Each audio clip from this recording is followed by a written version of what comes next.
Na sua opinião, o que você acha que para 2023 é pauta prioritária para as cidades? Bom, Suzy, foram 2 mandatos, 4 anos à frente do Fórum Nacional de Secretários, e sendo que 1 ano e meio de pandemia incluído nesse período em que a gente esteve à frente do Fórum. O que a pandemia nos trouxe de positivo, se é que a gente pode falar que teve alguma coisa positiva, mas o que nos trouxe positivo foi mostrar a importância do transporte público como um todo, como um serviço essencial.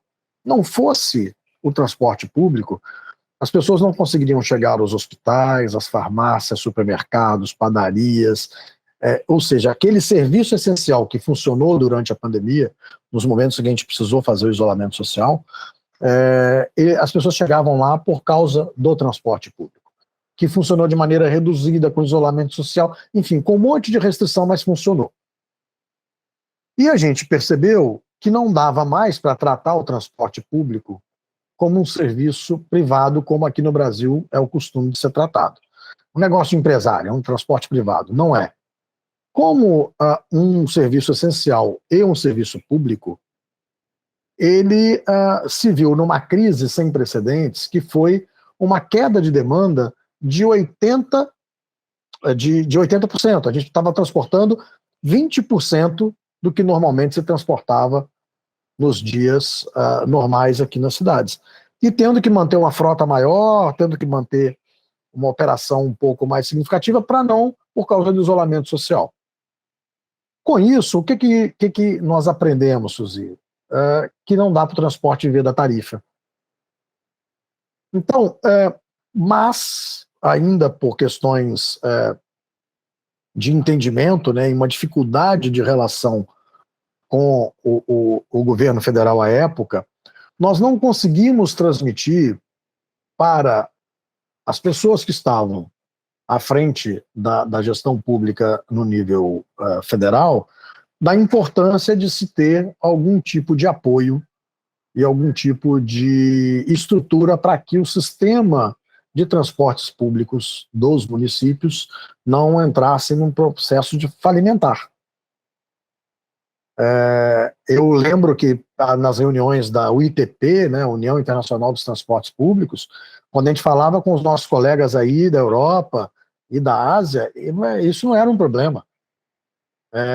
Madrid, por exemplo, não, a gente limitou, marcou os assentos que podem e que não podem ser usados, e a frota está praticamente toda na rua. Lisboa, outros exemplos de frota trabalhando e tal. Por quê?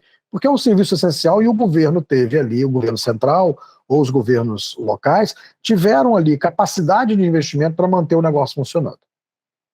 Nós aqui não, a gente teve que brigar, não conseguimos, a briga foi infrutífera naquele momento, mas acendeu uma discussão que é o grande debate hoje, que é a forma de custeio do transporte público. Não dá, e passamos a entender a necessidade do transporte público, a essencialidade do transporte público, e a entender que não dá para botar na conta de quem anda num transporte que é menos poluente, ocupa menos espaço na via, e é mais amigável com o meio ambiente, causando menos acidentes, menos custos sociais para a sociedade como um todo, menos congestionamento, não dá para botar na conta dessa pessoa, exclusivamente, o custo de pagar a tarifa do transporte público.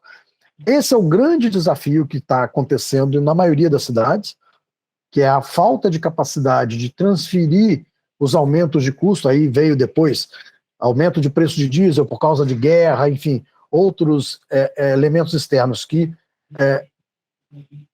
impactaram ainda mais na questão tarifária, coincidindo com o aumento, com a redução da demanda por conta dos novos hábitos, home office e tudo mais, ou seja, aquela tempestade perfeita que foi criada a partir do movimento da pandemia, ela trouxe uma crise para o transporte, que é um negócio que a gente está tendo que se reinventar.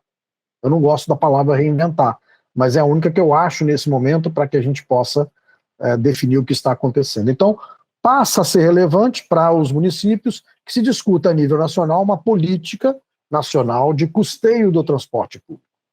E aí surge, num primeiro momento, a opção de financiamento das gratuidades dos idosos através de um recurso federal. Por que da gratuidade dos idosos? Porque a Constituição Federal, que cria lá, em 88, o benefício social de que os idosos acima de 65 anos não devem pagar pelo transporte público, ou seja, se o ente maior criou esse benefício, que ele faça o custeio desse benefício para que a gente não onere o trabalhador e não onere as pessoas que pagam a tarifa no dia a dia.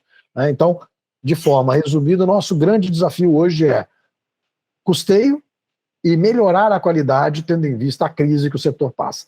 Como é que eu dou mais qualidade no veículo, como é que eu dou mais qualidade no atendimento e consigo trazer essas melhorias junto com o custeio, sem que o cidadão seja onerado de forma